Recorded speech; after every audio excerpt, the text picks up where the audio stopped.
Teleyolombo presenta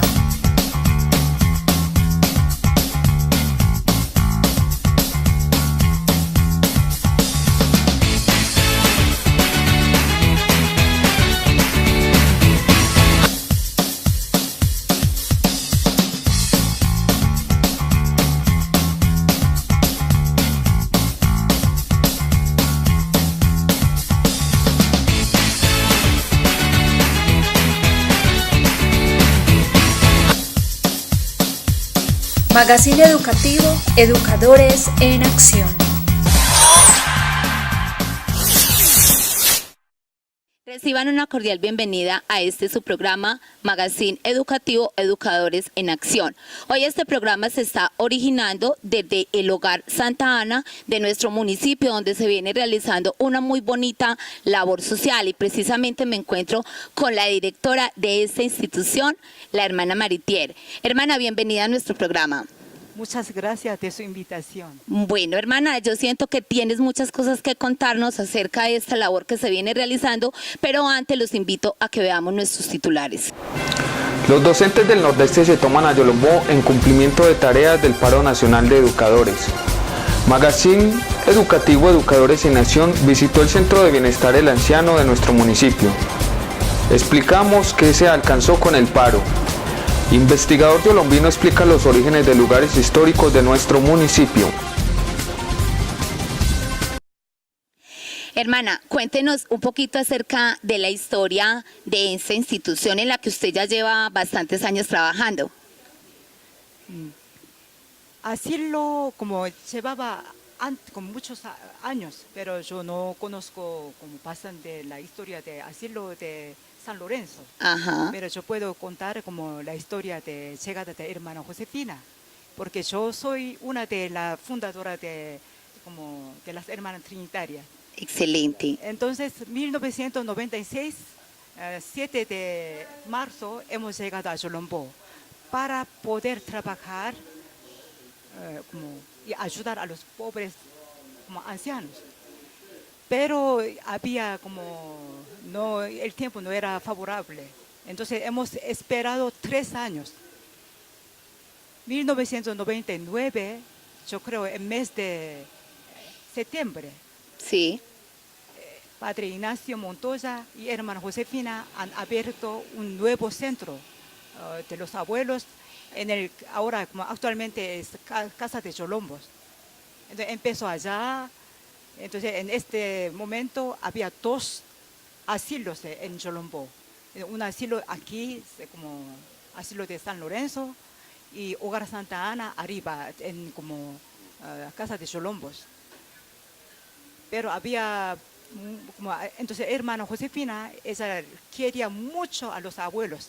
Entonces ha puesto todo su corazón para atenderlos, para decorar la casa, que toda vida que sea más agradable para los abuelos. Perfecto. Entonces, en este tiempo, las personas decían que las hermanas, asilo de arriba para las hermanas, asilo de los ricos. Y el de abajo para los pobres. de los pobres.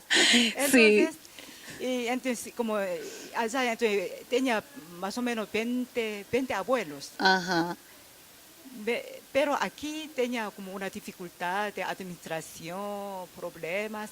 Entonces, finalmente, el tiempo como alcalde de Luis Fernando Restrepo. Luis Fernando Restrepo Ajá. ha pedido una fusión. Muy Entonces, bien. con Monseñor como Nicolás Mejía. Entonces, en este tiempo también el gobernador era muy favorable para nosotros. Entonces, ha ayudado a arreglar toda la casa de asilo actual. Y juntar a los ricos y los Sí. pobres. Entonces, como hemos pasado una vida muy feliz, muy contentos, claro, siempre Claro. era 20 ancianos y de pronto 40 ancianos, claro, siempre mucha dificultad para mantener la casa, para dar comida, claro, muy difícil. Por eso, Monseñor como Nicolás Mejía y alcalde Luis Fernando. Ajá. han hecho un convenio. Sí. Entonces, prestado la casa durante 20 años en gratis, Siguen como dato. como dato. Sí, señora. Y ayudar como todos, como pagar todos los servicios de agua, luz, teléfono y también como pagar como manutención. Sí. Porque nosotros al principio todos los abuelos podían venir acá, todos los abuelos pobres, pero solamente pobres vienen y ¿quién va a ayudar? O sea, se van y los dejan acá. Claro, Ah. no alcanza todo para todo el mundo. No, es imposible, Entonces, hermana. Sería bueno 1% para las personas que pueden pagar Ujú. y otro por ciento de las personas que como son colombianos, pero si no pueden pagar pero puede pagar con subsidio. Sí, Y también hay pobres que no tienen nada. Ellos también pueden venir. Pero que todo necesita de la colaboración de la familia y del municipio y de la gente de Cholombo. Como el pueblo de Cholombo siempre como muy atento y colabora y quiere mucho a sus ancianos. Eso de verdad se nota mucho. Entonces, para día de los como mes de como mayo, mes de junio, normalmente vienen muchos grupos. sí. Ellos traían actividad, teatro, cantos, bailes, sí. Y también mes de como De septiembre, cuando se celebra el adulto mayor. octubre también vienen. Sí. Entonces siempre nos acompaña con sus actividades y con refrigerio, regalos, sí. Siempre hay gente de buena voluntad que nos colabora. Pero antes venían muchos más. Los jóvenes venían para ayudar a limpiar el jardín, acompañar a los abuelos y limpiar, de hacer aseo, Sí. aseo general. Venían muchas veces. Y ya se les está olvidando. Ahora con la ley, con nueva ley, Así, donde tenemos Tiene que más tener las dificultad. pólizas para salir y todo eso. ¿sí? Entonces ahora un poquito menos. Sí, entonces yo quiero pedir a la comunidad de Cholombo que no olvide sus ancianos y que tenga más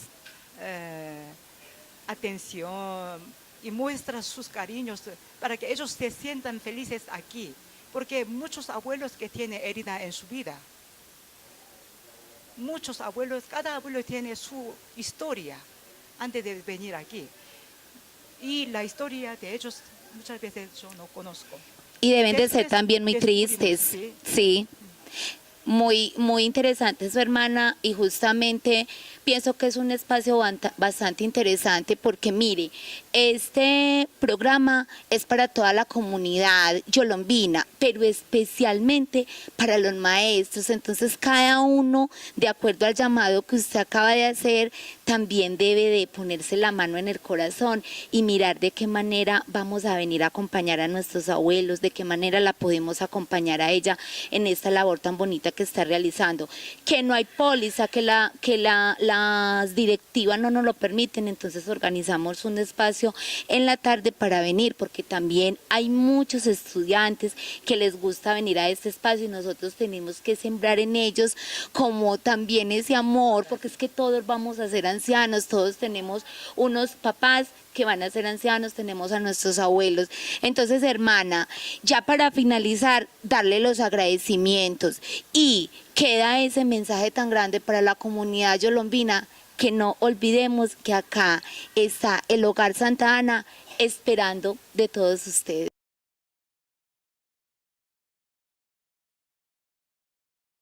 El pasado martes 6 de junio, los maestros y maestras del municipio de San Roque, Amalfi, Cisneros, Santo Domingo, Yalí, Yolombo y Vegachí se tomaron las calles de nuestro municipio para mostrarle a los gobiernos la magnitud del paro nacional. Se destacó la creatividad y las consignas de las diferentes delegaciones, consignas que denuncian la falta de inversión del gobierno central. Represión y descuento por montón. ¿Listo? Represión y descuento por montón. El incumplimiento de los acuerdos con los docentes, el mal servicio de salud y los bajos salarios. Con esta toma de los maestros del Nordeste, la comunidad de Yolombó comprendió la magnitud del movimiento social de los profesores. Bien, mi nombre es Juan Carlos Gutiérrez, vengo del municipio de San Roque, en esta manifestación pacífica que hemos hecho hoy en el municipio de Yolombó, acompañando a todos nuestros profesores del Nordeste. Quiero aprovechar también para decir que en esta integración, porque hay que llamarlo así también, hemos aprovechado mucho el marco del paro a nivel nacional, no solo para la protesta, sino también para integrarnos culturalmente y demostrar que en el Nordeste también hay muchos talentos y de eso hacemos parte los de San Roque. Vengo en representación de mis colegas, porque el gobierno nacional nos viene incumpliendo a nivel nacional. Todos necesitamos educadores, padres de familia, estudiantes y comunidad en general. Los invito a que se unan, porque la infraestructura de las instituciones educativas no están como lo merecemos, porque además el salario de los maestros, ahora junio y no sabemos en cuánto está. Además, nuestros estudiantes se han quedado sin la alimentación, están restringiendo los restaurantes escolares. ¿Y dónde se ha quedado el dinero? Busquémoslo a ver en los altos cargos. Miremos cuánto se está ganando el congresista y cuánto es el salario del educador. Miremos si compaginan, si tenemos en cuenta que para llegar a ser presidente de la República de Colombia, como mínimo tuvo que haber pasado por las manos de un docente. ¿Dónde está la gratitud? ¿Dónde está el reconocimiento de nuestra labor? Mi nombre es John Alexander González Barrera, educador del municipio de Remedios, Antioquia. Vinimos a apoyar el paro para que el gobierno nos atienda nuestros pliegos de peticiones, porque nuestros estudiantes merecen tener una calidad educativa, pero teniendo en cuenta el apoyo del gobierno, los recursos económicos, el sueldo de maestros, la salud de los maestros. También hay que tener en cuenta las aulas, los colegios que están en mal estado, se encuentran deteriorados, no hay suficientes recursos con lo que nos da el gobierno, entonces las instituciones se encuentran en condiciones inadecuadas. Además, la jornada laboral única, tener en cuenta también las sillas de los estudiantes, en los lugares donde están los estudiantes, que muchas veces les tocan el piso.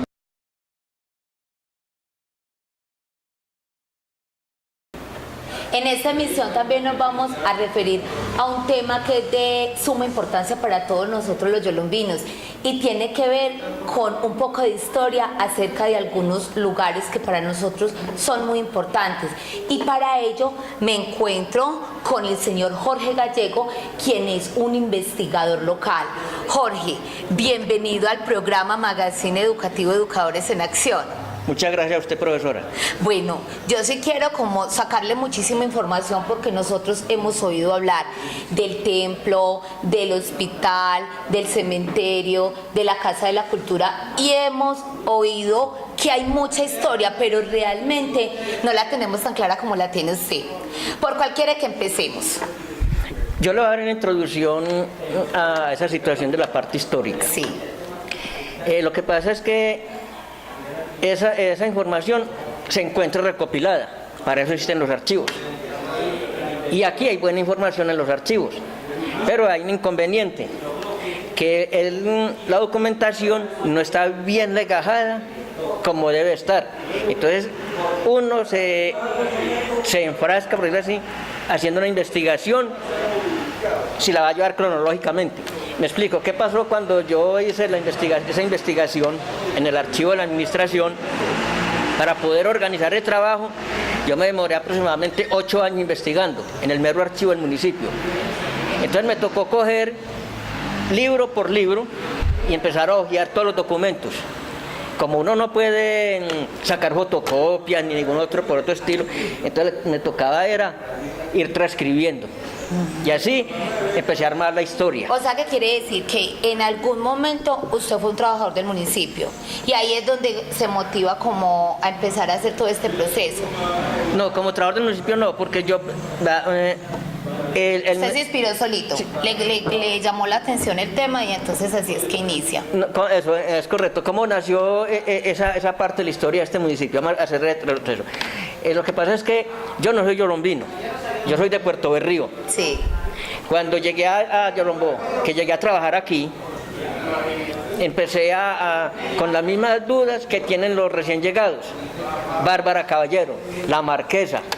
No, y que incluso tenemos las personas que somos de acá. Bueno, es correcto. Entonces, empecé primero a hacer una investigación de tradición oral y ellos me dan un concepto.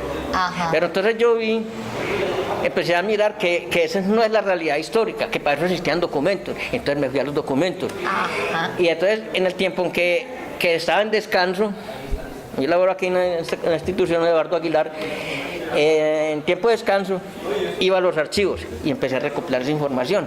¿Y todos esos archivos están Están guardados en el sótano del Palacio Municipal, que la humedad lo está dañando. Ay, no, bueno, qué tristeza por ese lado, pero bueno, ya sabemos que reposan en el sótano de la administración municipal. Hay algo, sí. Bueno, vamos a hablar un poquitico acerca de la historia del templo de San Lorenzo. Sí, vea, todavía existen muchos vacíos, porque más que todo en la historia religiosa, la parte eclesiástica es muy organizada. En ese sentido es como muy organizada. Entonces esa documentación no la mantienen acá, porque eso es manejado por las diócesis. Hay un problema grande ahí, que es que uno tiene que mirar en esa época que hay un arreglo hubo un montaje del templo a qué diócesis pertenecíamos. O sea, nos toca que ir a mirar allá. Es muy difícil entrar porque los curas son muy reservados en esa información. Sí, totalmente. Pero la conservan, pero está. Ajá. Entonces, ¿qué pasa con el templo? Ahí hay una cuestión que hay muchos vacíos todavía históricos, y es lo que pasa. Si vamos a mirar, o si vamos a situarnos en la época de 1800, en la que ya existía toda esa familia de Bárbara Caballero y tal. Entonces, el mismo Carrasquilla nos comenta, Carrasquilla dice que habían templos, que habían 3 templos. Sí. El principal, que era el de lo que es ahora llama Plaza Vieja, que allá era el pueblo. Ajá. Había otro en este sector de Santa Bárbara y había otro en Chinquinquirá. 3 que decían que son templos. Sí. Pero uno en el fondo lo que empieza a escudriñar y a mirar la población de esa época y la situación de esa época no daba para un sostenimiento de 3 templos. O sea que eran especies de capellanías. Ajá. Eran capillas. Entonces, y era muy fácil crear capillas o capellanías porque eso era costeado por la gente solvente. Entonces, y si vos tenías en esa época, yo creo que todavía se da, tenías un dinero más o menos y montabas una capilla y con eso ganabas indulgencia. Entonces todos los ricos, todos los prestantes montaban capillas. Aquí en el fondo eran capillas, como capillas, capellanías. O sea, que en ese entonces era muy fácil montar una capilla. Sí, no tener plata. Ajá. Y comprar la indulgencia y hágale. Don Jorge, ¿y usted sabe cómo finalmente deciden construir el templo que tenemos hoy en día? Pues ya nos dijo la primera razón, y es, ya no había dinero para sostener todas esas capillas, entonces tocaba comunicar, nos quedamos con el templo. ¿Y qué sabes acerca de esta construcción? Porque, entre otras cosas, es una de las principales a nivel de Antioquia, o sea, tiene un reconocimiento especial, entonces... Sí, por la arquitectura. Exactamente. ¿Qué pasa, Aida? Se presentó un vacío grande, no solamente en la parte de la religión, sino en la administración. Y es que ahí viene lo siguiente. Perdón. El municipio o la parte urbana funcionaba antes Plaza Vieja. ¿Qué viene ahí? No se ha detallado o no ha encontrado el momento exacto, en el momento en que se traslada de Plaza Vieja a donde está ahora. ¿Ya? Sí. Porque el municipio o el caserío tuvo una decadencia. Ajá. Esa decadencia se debió a lo que yo he encontrado en la investigación a 2 factores principales: a la creación de caminos antiguos, más que todo el del Nare. El camino del Nare le quitó importancia a este camino departamental para salir a Remedios. Entonces, con la creación del camino del Nare le empezó a restar comercio. La otra que yo encontré es que en cuanto al oro, para la extracción de oro no existía la tecnología. Sí. Sino que empezó a entrar más tecnología a Remedios. Entonces esas ciudades empezaron a avanzar más y esto se fueron poblando y esto empezó a decaer. Entonces ahí hay un limbo muy grande. Incluso encuentro un documento que después de que este caserío desaparece, donde es Plaza Vieja, el obispo autoriza al cura párroco de esa época, que es el presbítero Cipriano Pérez, a que construya una iglesia, pero por los lados de la Palmichala. Bien lejos de otras cosas. Y lo que pasa es que uno mira ahora la Palmichala y es como una vereda del municipio, pero en esa época la Palmichala era una extensión grandísima y tuve la oportunidad de hablar con la gente, con los campesinos de esa región y de meterme a investigar, y llegamos al sitio donde la gente nos comentaba que existía una capilla. Eso queda llegando al Alto de las Cruces, casi llegando a la quiebra. Allá sí existió eso. Súper lejos. Lejísimo. Pero resulta que eso no prosperó. Entonces después viene otra carta del obispo que le dice a Cipriano Pérez que compre un lote en esta región para que construya el templo. Entonces el padre Cipriano Pérez compra ese terreno donde está ahora el templo, pues. Sí.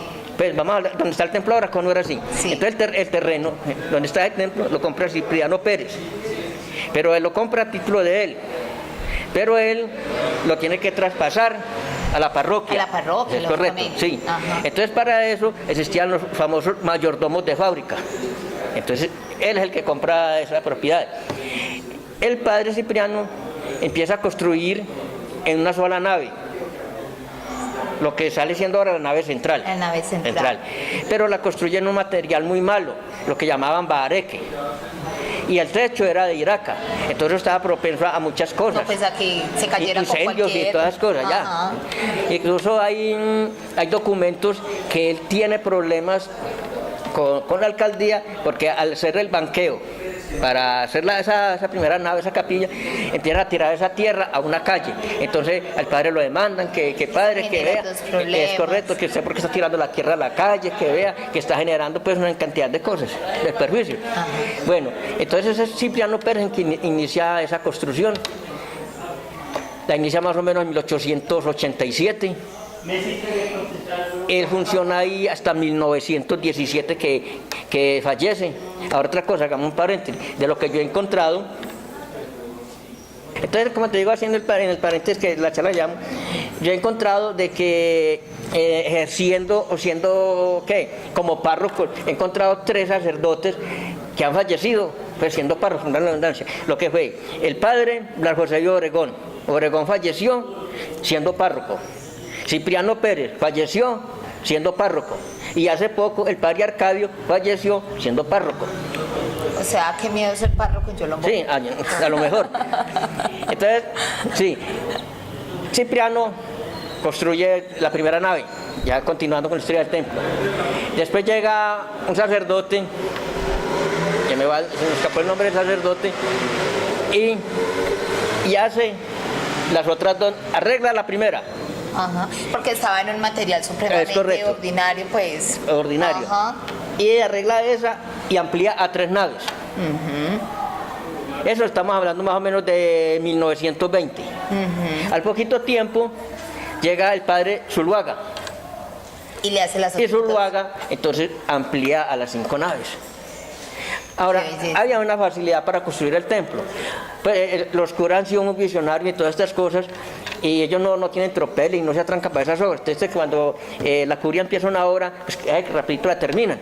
¿Qué sé yo con el templo? Para construir el templo, la parroquia tenía sus tejares.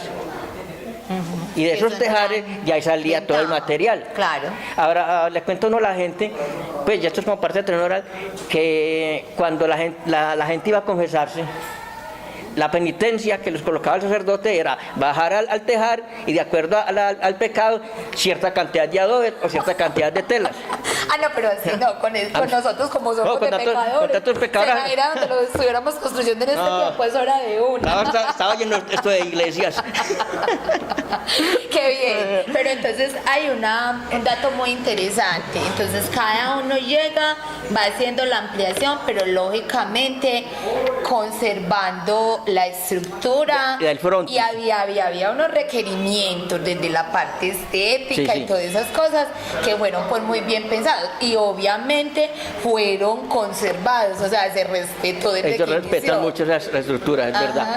Entonces, ¿qué pasa? Ya al terminar el templo y todo, y ya entonces empiezan a mirar, ve, ¿este es qué estilo que será? Y uno lo mira, pues no, como no entiende nada de esa arquitectura, pues lo ve muy elegante y todo.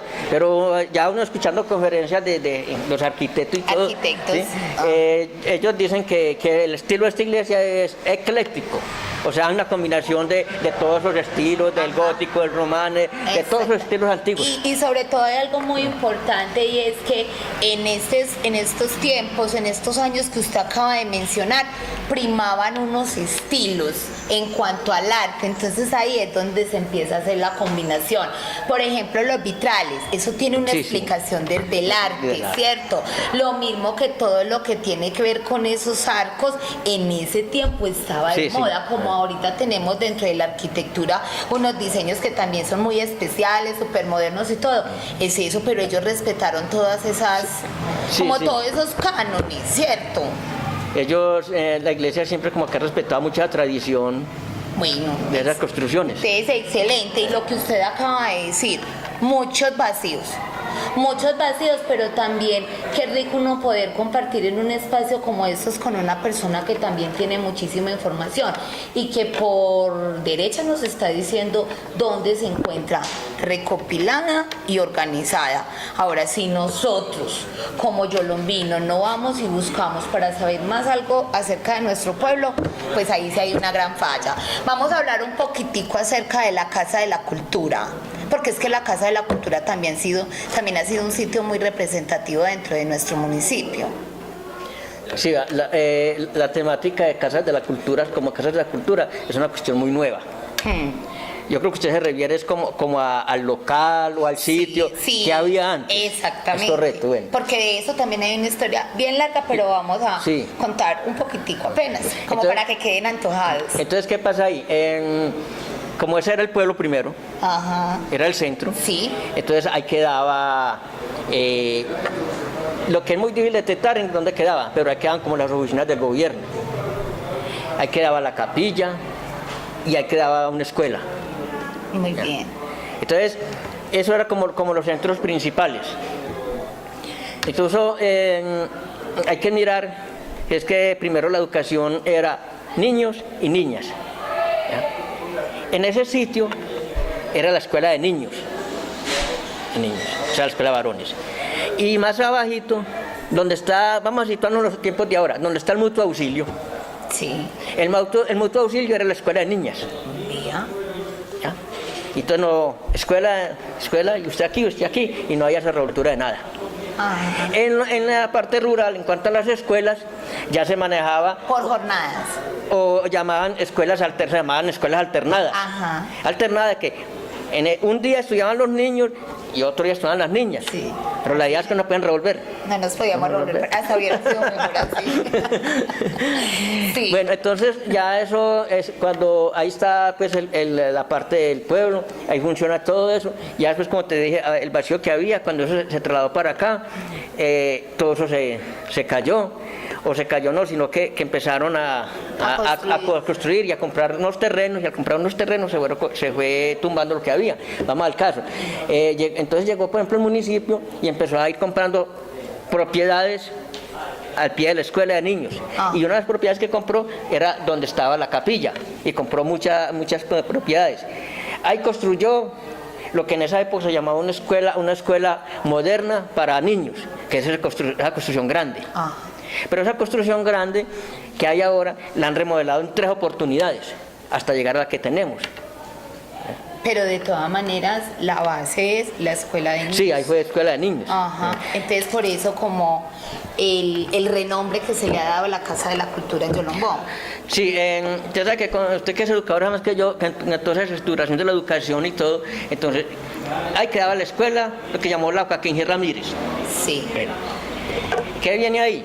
Después viene la reestructuración y empiezan ya como a hacer como una pequeña, no como una integración, sino que van como filtrando pequeños elementos. Algunos niños van a la escuela de niñas y algunas niñas van a la escuela de niños, pero son así con unos permisos muy especiales, que se empieza a hacer esa combinación. Entonces, está la Joaquín G. Pero entonces empiezan a montar otras escuelas urbanas, que es lo que llaman la Josefa, netamente de niñas. Después viene la escuela El Cariño, netamente de varones. Y empiezan a montar otra escuela, que es la escuela hogar, las religiosas. De niñas. Sí, claro que más inicialmente niñas, sí. Ajá. Principalmente las internas. Y ya después se creció la población de hombres. Y empiezan a hacer integración. Bueno, entonces, ¿qué viene ahí? Entonces ya llega que en ese local lo emplean únicamente, en las escuelas no funcionaba sino hasta cuarto nomás, cuarto primaria. Lo que era, perdón, hasta tercero, lo que era cuarto y quinto va para allá. La antigua Joaquín G. Ramírez, que lo llaman concentración educativa de cuartos y quintos. O sea, un niño, entonces ya empiezan como una combinación. Un estudiante terminaba hasta tercero, digamos, en la Josefa. Ya va a ser cuarto para la concentración. Un niño terminaba en Cariño tercero. Que ya va a ser cuarto para la concentración. Y eso se va hasta que desde el momento en que desaparecen esa temática, las leyes cambian y ya la quedan las otras escuelas y esa desaparece como institución educativa. Aunque después sigue funcionando por las noches como un centro nocturno de adultos. Muy bien. Y más adelante se da la reestructuración, de lo cual nosotros como sabemos está ahora, pues, es correcto, que ya hay una institución sede, que hay unas que están fusionadas, entonces pues eso es un poquitico acerca de lo que fue y es en este momento la Casa de la Cultura. Cuéntenos un poco acerca de lo que sabes del cementerio, el famoso obelisco, porque es que, entre otras cosas, nos damos el lujo de tener un cementerio muy bonito, súper bien ubicado, y eso tampoco es gratuito. Ahí hay una mente humana que tuvo que pensarla bastante. Sí, los cementerios prácticamente todo el tiempo han sido administrados por en este medio nosotros, por la iglesia. Por la iglesia, ajá. Entonces ellos manejan pues como su parte muy secreta también de como unos planes y tal. Pero ¿qué pasa? Si nos citamos otra vez a 1800, que el pueblo era lo que llaman Plaza Vieja, sí. Hay algunas evidencias de que había un cementerio donde ahora está, por decir, el comando de policía y el centro de bienestar del anciano. Ahí había un cementerio. Al extenderse la población, aparecen unas leyes que estos sitios tienen que estar alejados de donde está pues, el foco urbano, es correcto, sí. Ajá, gran población. La gran población. Entonces ya viene un traslado de los cementerios. En el caso de acá, lo trasladan de ahí y lo llevan hasta ahora. ¿Quién compra todo eso? La parroquia. Y la parroquia empieza a irlo construyendo. Hay escrituras pues la escritura la manejan las notarías, en notaría de escrituras cuando empieza la parroquia, incluso la parroquia no tiene que comprar eso, también para ganar indulgencias, la gente que son dueños de esos lotes los van regalando. Sí. Yo regalo, hay una escritura muy notable, muy elegante, y recuerdo bien el nombre de un señor Juan Cancho Ceballos. Él regala parte de su finca, que es allá, para construir el cementerio. Pero dentro de esa escritura hay unas cláusulas que dicen que a él y a su descendencia le respeten 4 bóvedas. Y un rinconcito en el cielo. A lo mejor, pues yo no sé si iría a dar allá o no iría a dar. Y entonces eso se da, incluso todavía aquí hay, yo hace poco hablé con una familia respecto a ese tema y me dicen que ellos conservan ya en esa tradición de conservar esas bóvedas. Esas bóvedas. Esa era la condición. Yo dono y me respetan pues lo que yo exija a cambio. Eso, sí. Muy bien. Y ¿sabes un poquitico acerca de la estructura? ¿Eso qué? ¿Por qué fue pensado de esa manera, con el obelisco tan elevado?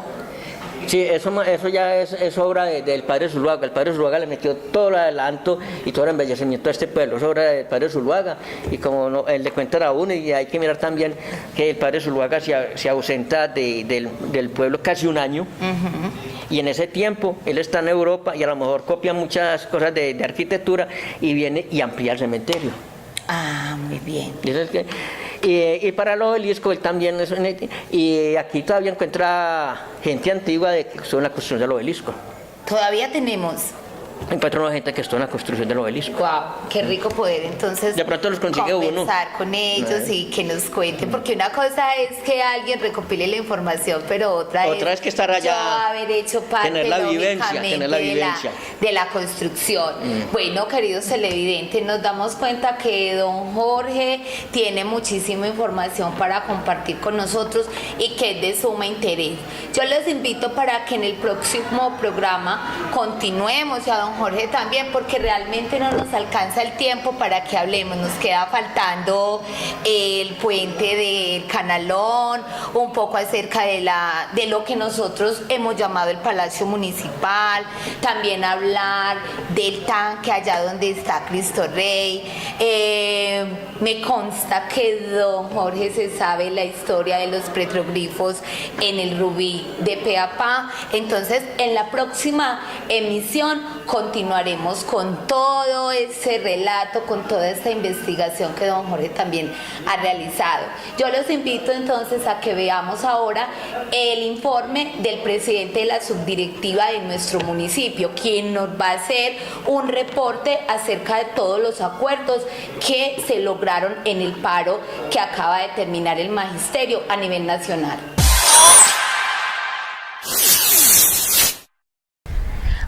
Carlos Mario Hernández es el presidente de la subdirectiva de nuestro municipio.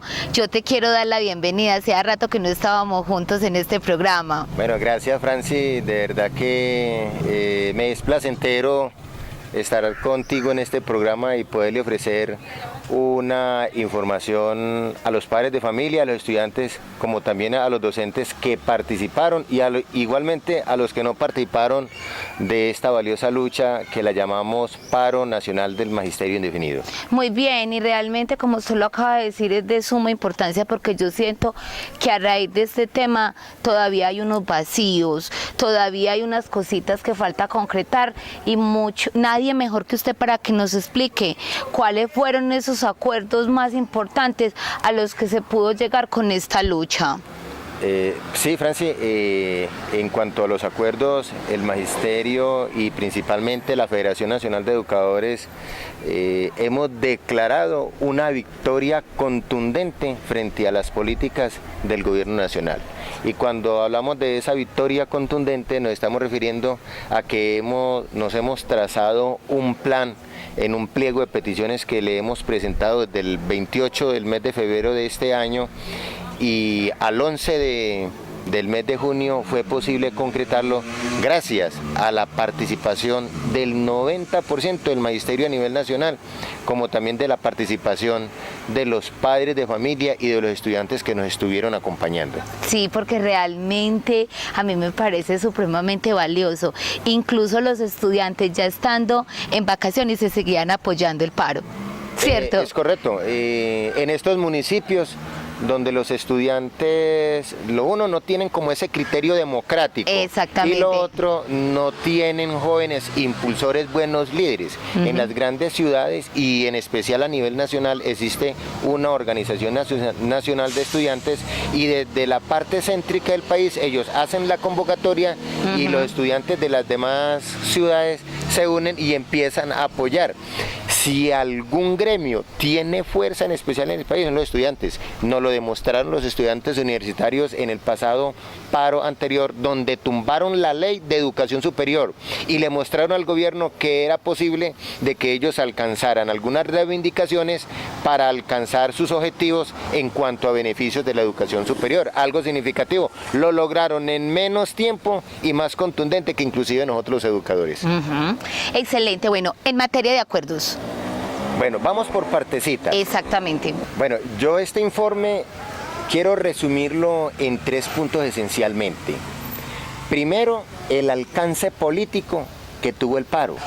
Segundo, la reforma, el compromiso de reforma al sistema general de participaciones. Y es aquí precisamente donde se encuentra el contenido del beneficio para estudiantes y padres de familia, e inclusive para entidades territoriales también. Y en tercer lugar, quiero hacer referencia en los beneficios específicos para a los docentes. ¿Entendido, Francis? Ajá, entonces hay 3 puntos correcto, que 3 vas a puntos. tocar en este O sea, momento. yo lo voy a resumir específicamente en eso. Es posible que las redes y directamente FECODE lo desglose de otra manera, pero yo quiero, tratando de ser un poquitico estratégico con nuestra comunidad educativa, con los padres de familia, con los estudiantes y con los maestros, entonces quiero enfatizarlo en esos 3 puntos. Muy bien. Entonces, primero voy a la parte política. Para la Federación de Educadores y para los gremios y los sindicatos es sumamente importante y la gente no se alcanza a imaginar, porque esto no tiene un valor económico. Es la negociación política, el que el gobierno nacional se haya tenido que sentar con la Federación a negociar luego de un discurso que habían difundido a través de los medios de comunicación del no hay plata. No podemos negociar porque estamos haciendo un uso adecuado de los recursos públicos de manera responsable, entre comillas esa manera responsable, porque día a día vemos cómo en las investigaciones contra los diferentes organismos que manejan la corrupción en el país se vienen mostrando. Entonces, políticamente para nosotros los educadores y para los sindicatos de los estatales que igualmente por este tiempo estuvieron exigiéndole al gobierno algunas prebendas, más allá de las mismas prebendas que se lograron, es muy importante para nosotros haber doblegado a una ministra que se dice tener un doctorado en manejo de conflictos bélicos y que su doctorado es en asuntos de guerra, venir a manejar el Ministerio de Educación creyendo que a los maestros los puede manejar como manejar las tropas del gobierno nacional y tenerse que sentar.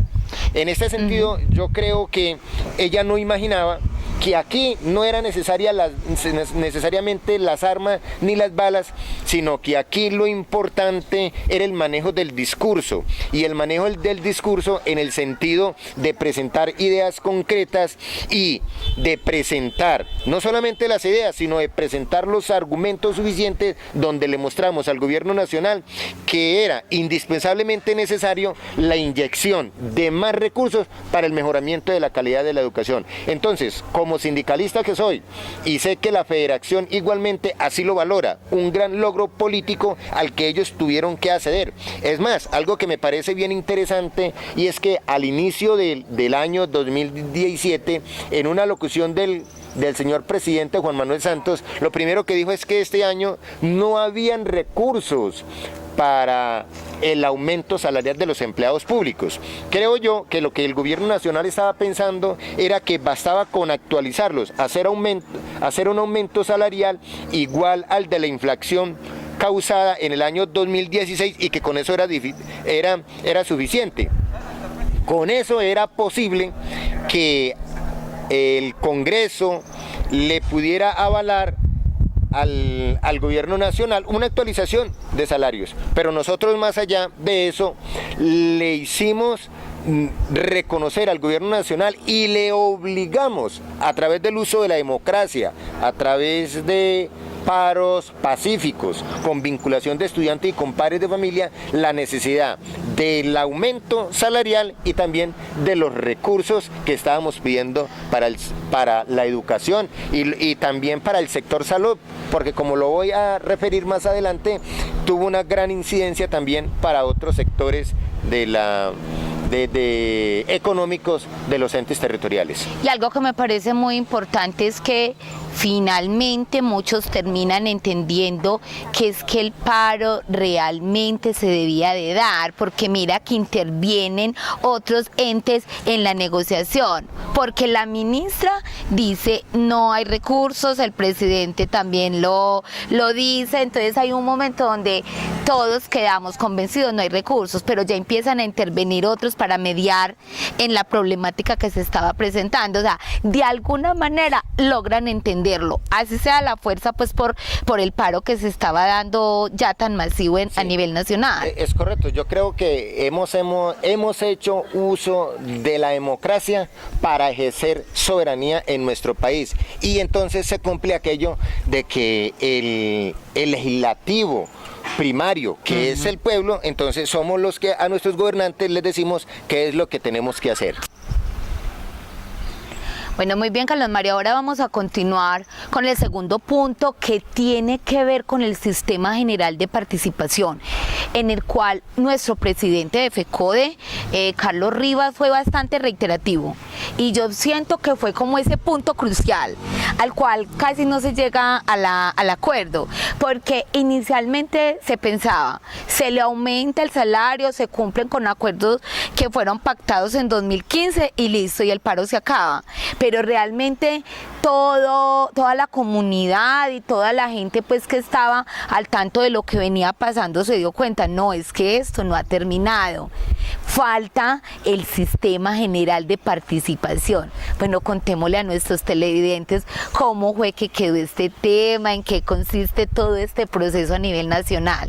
Bueno, tengo para contarle a los televidentes que fue el punto clave y céntrico que le permitió a los maestros el éxito en este justo paro. Totalmente. Y algunos y la comunidad en general creía que es que los maestros una vez más estamos haciendo berrinches porque no nos han aumentado el sueldo. Sí, porque nos quejamos año por año, que somos los más mal pagos, los mal remunerados. Ajá. Y es más, se veía por los medios de comunicación como el presidente y la ministra decía, son los que mayor aumento van a tener. Y entonces con eso nos estaban echando a la gente que no conocía el trasfondo de nuestra lucha política, nos lo estaban echando en contra porque bueno, son los que más aumento van a tener para este año y porque siguen pues en paro. Y los muchachos porque siguen... Además ya les aumentaron, entonces ¿por qué no vuelven a las aulas de clase? Bueno, entonces yo empiezo esta partecita con decirte, primero explicando a nuestra comunidad qué es el Sistema General de Participaciones. El Sistema General de Participaciones es un fondo que ha sido creado para financiar la salud, saneamiento básico y la educación en el país. Con ese sistema de general, lógicamente, entonces se empieza a financiar y hay unos porcentajes, donde lógicamente el mayor porcentaje es para salud, pero no es suficiente ese porcentaje, Francia. Con el acto legislativo 01 del 2001, en el cual el magisterio también nos opusimos a esa reforma porque era recorte para la educación y para estas otras partes que te he dicho, nos opusimos mediante un paro que perdimos, lo tuvimos que levantar bajo amenazas del gobierno nacional. Ese viene siendo el paro de 2001. El paro de 2001. Que no lo vamos a olvidar. No lo vamos a olvidar, hubo sanciones. Finalmente los maestros alcanzaron en todo el territorio nacional, a excepción de Antioquia, de que se pagaran todos los dineros descontados. Pero en Antioquia, por ser los líderes y los pioneros, nosotros recuperamos el tiempo, sin embargo no fue posible el reintegro. Cosa que no nos ha callado la boca para seguir reclamando ante los gobiernos vigentes o que estén de turno, porque consideramos que si bien en ese paro no alcanzamos reivindicaciones, nosotros le cumplimos a la comunidad educativa con la reposición del tiempo. Carlos Mario, entonces eso quiere decir que año tras año se han venido haciendo recortes. Bueno, entonces yo retomo, con el acto legislativo 01 del 2001, ordena hacer un recorte por la crisis económica que se venía pasando por ese tiempo cuando el entonces gobierno Pastrana. En ese acto legislativo se hace claridad que ese recorte es temporal y que posteriormente pues el gobierno nacional podía hacer las mismas inversiones que se venían haciendo. Todo vuelve a la normalidad. Todo vuelve a la normalidad. Pero no fue así. No sucede así. Llega entonces el presidente Álvaro Uribe y llega con ese programa o con ese plan, diría yo, mal llamado seguridad democrática, muy cuestionado por las personas de nuestro país. Llega y necesita inyectarle recursos a la guerra.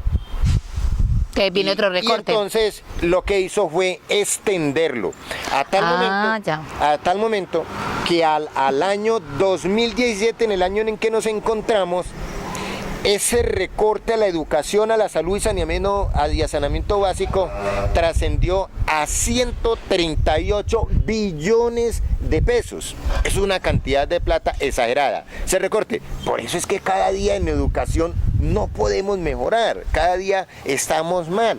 Por eso se nos perdieron los derechos en salud y en saneamiento básico, pues no pueden haber programas asertivos a financiar esos proyectos que mejoren la calidad de vida de nuestros ciudadanos, porque es que prácticamente ese fondo del cual estoy hablando quedó desfinanciado. O sea, que no habrían recursos para el año siguiente. Y la ley, y esa ley que lo desfinanció, que hizo los recortes, hacían un corte para el año precisamente 2017.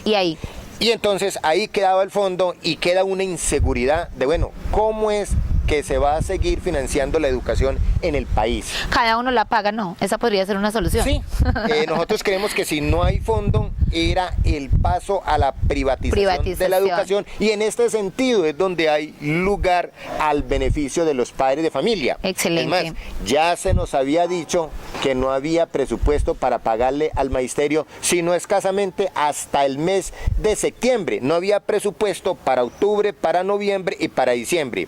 ¿Quiénes iban a cubrir esos gastos? Los padres de familia. Era muy probable que los padres de familia, si no tendrían que pagar la totalidad, tuvieran que cofinanciar, crearles, yo no sé, un impuesto adicional o mirar entre quienes tenían la mayor forma y cobrarles una mensualidad. Bueno, no sé qué estrategia pues, precisamente podría utilizar. Entonces, en ese sentido, nosotros nos hemos peleado para este año de que los recursos se garanticen, pero para los años siguientes, que igualmente no había seguridad, entonces hemos logrado que el gobierno se siente y que se haya comprometido con la FECODE, con la Federación de Educadores, que es la representación de nosotros los maestros a nivel sindical, con el Ministerio de Hacienda y con el Ministerio de Salud, a que replanteen esos recursos, cómo se van a seguir girando, pero además de eso, que esa reforma garantice gradualmente, año por año, ese fondo vaya creciendo para que la educación realmente tenga los recursos necesarios. Y como me estoy refiriendo es al sistema general de participaciones, también para que los recursos a salud se garanticen e igualmente vayan creciendo. En este sentido, para apaciguar el paro de los maestros, una de las primeras propuestas que se le hacen al magisterio es: tranquilo, profes, les vamos a garantizar recursos a la educación, pero se los vamos a quitar a salud y se los vamos a quitar a saneamiento básico. Situación que la FECODE inmediatamente, tajantemente, dice no aceptar, y preferimos continuar en el paro hasta tanto igualmente a la salud y al saneamiento básico se le garantice esos recursos. Por esto, Franci, es que los diferentes gobernadores, como también los secretarios de educación, dan un respaldo significativo e inmenso y de frente a los maestros. La orden que da la ministra de Educación es sancionar a los maestros no pagándoles los días que estamos en paro. Inmediatamente los entes territoriales representados en los gobernadores y los secretarios de Educación lo que hacen es decir, bueno, nosotros no podemos cumplir con esa norma porque lo uno, ¿quién nos va a pasar el reporte de los maestros que estaban en paro? Porque jefes de núcleo, rectores igualmente se encontraban en paro. No tenemos a quién descontarle, entonces no queremos caer en una ilegalidad.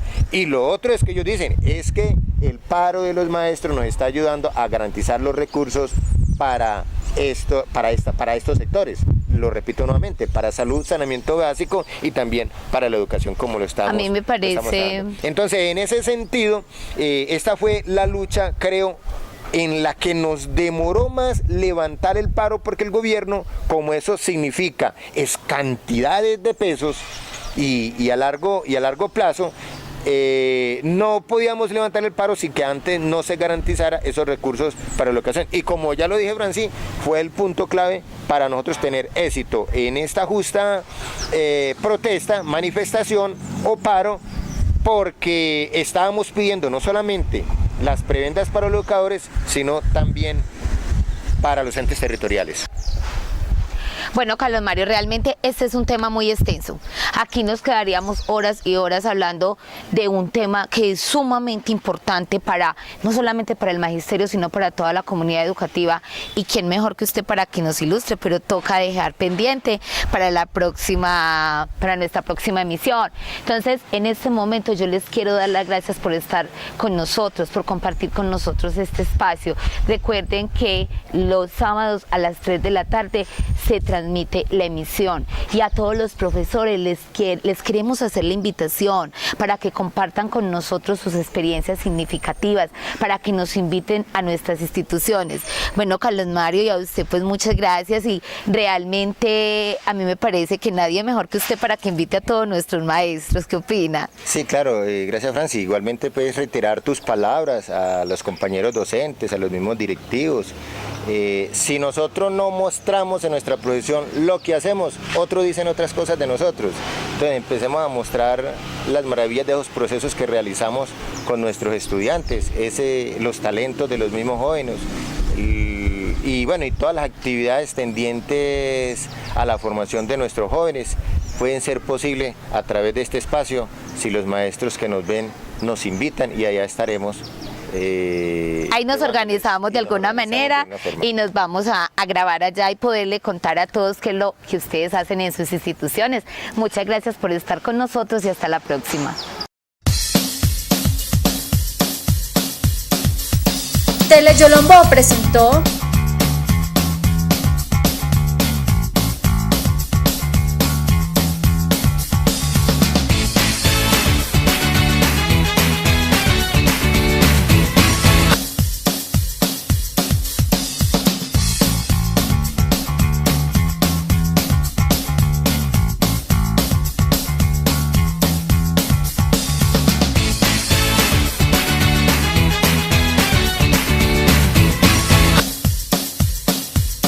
Magazine Educativo, Educadores en Acción.